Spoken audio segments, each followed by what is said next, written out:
under the guidance and tutelage of Mark Ainsleigh.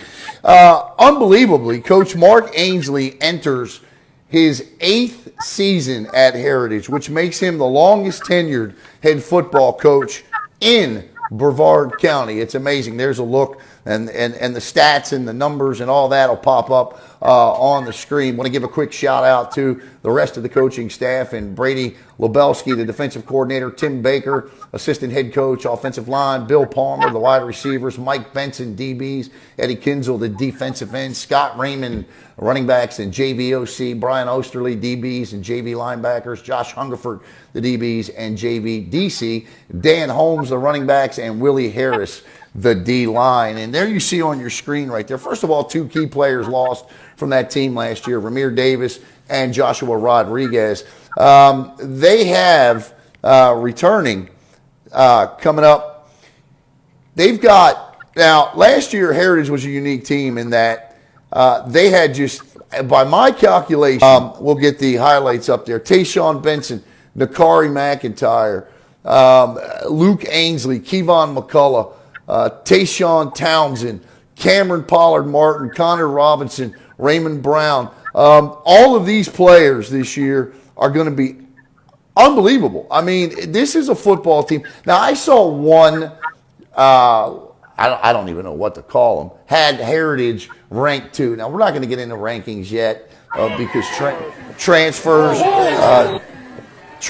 are still happening. And there you see KEEVON. I forgot to cut the audio out of that. You see KEEVON McCullough just burying an MCC player there.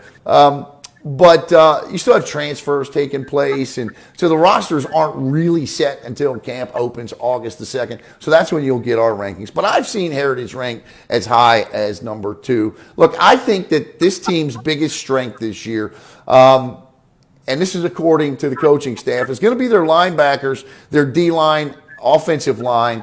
I think they return together. They're going to play together. And I think it's going to be a special unit. They got pushed around a little bit last year in that Division I, being young. Again, like their quarterback, I think they learned a lot. This team, I always say this about a Mark Ainsleigh coach team.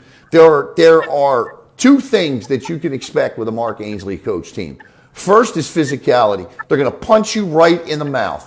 They are, I don't care whether they're 1-7 or 7-1, they're going to hit you square in the jaw. And the second thing they're going to do is they're going to outrun you, because the Heritage Panthers, for the years that I've seen them, speed, speed, speed, and more speed. They're aggressive. They're aggressively smart. And I tell you, I don't know about the number 2 ranked team in the county, because look, they're young. They're extremely young still.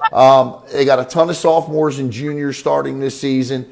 But again, those sophomores and juniors got a ton of playing experience last year against the Cocos, the Rocks, Vieiras, and O'Galleys of the world. I think an outstanding goal for this football team this year would be to get back and beat the Baysides and the Palm Bays and the Melbournes of the world, and maybe get a round 1 playoff victory. And there you see on your screen there the young sophomore quarterback at Joseph Tenna. And I just like everything about Joseph Tenna.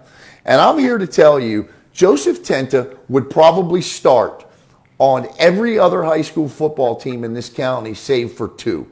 That's my opinion. I think his mechanics are outstanding. His footwork, I mean, as a former quarterback, I can tell you I love Tenna's footwork. I love his decision making. I think the only thing this kid is missing is just simply more playing experience. And there you see the young, explosive TAYSHAWN Benson, who the first play of the game in the spring game took off and went 77 yards for a touchdown.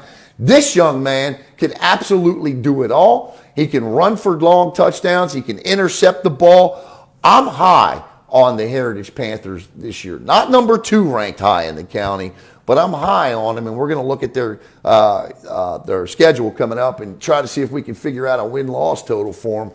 But, Hunter, how do you feel about what you saw from Heritage in that spring game? As someone that's been, kind of unplugged from Brevard County football for the past, 2 years since I graduated, I didn't really know what to expect of Heritage. I came out and saw exactly what you just explained. A young and super hungry team. I mean, they made MCC look like clowns in that jamboree. No offense. I feel like I can say that. That's my alma mater. But like you said,